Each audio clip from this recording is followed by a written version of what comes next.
Go. Alors bonjour les élèves, on va continuer la partie 1 des lois de Newton. On a vu les équations horaires, on va voir comment utiliser ces équations horaires pour trouver une solution ou bien éliminer le temps entre les deux équations. Alors suivez s'il vous plaît, on a deux cas.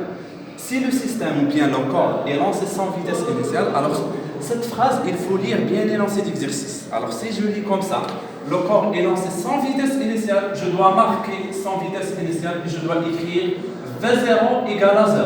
Je dois le mentionner dans le contexte de l'exercice. Alors vous voyez, V0 maintenant égale à 0. Alors l'équation de la vitesse V de t égale à A fois t plus V0. Alors puisque V égale à 0, je ne vais pas l'écrire.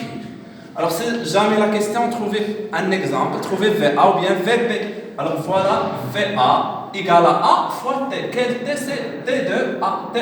L'instant du corps à la position A.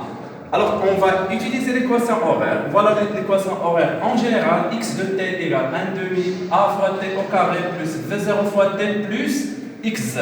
Alors vous voyez X0 égale à 0, V0 égale à 0. Donc il me reste 1 demi A fois t au carré plus X0. Si jamais la question trouvée XA, voilà, je vais mettre XA et l'instant TA. X varie en fonction de t, parce que A c'est une constante, 1 demi-constante, et X0 c'est une constante. Alors, il faut éliminer le temps entre ces deux équations, l'équation 1 et l'équation 2. Alors, de l'équation 1, on va trouver TA. Alors, TA égale à quoi? C'est VA divisé par A. La voilà. TA égale à VA divisé par A. Alors, on remplace dans l'équation 2. Dans l'équation 2, alors suivez s'il vous plaît, XA égale 1 demi A fois TA au carré. Alors TA c'est VA divisé par A au carré plus X0. Suivez, vous voyez on a un certain A et A au carré.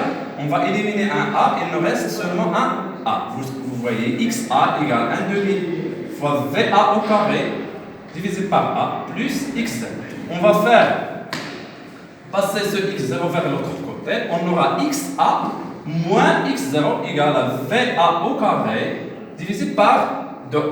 On va faire passer ce 2A vers ce côté, on aura 2A fois XA moins X0 égale à V au carré. On va éliminer le carré.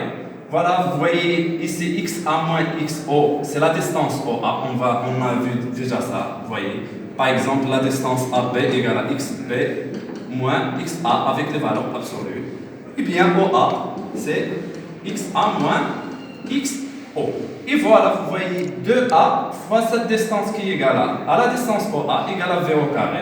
On élimine ce carré par la racine. Il nous reste toujours ici VA parce qu'on cherche VA. Donc VA égale à la racine de 2 fois A fois la distance OA. Et vous voyez, on a une relation, on n'a pas le temps. Alors, on va continuer pour la partie 3, si le corps est lancé avec une vitesse initiale. À la prochaine.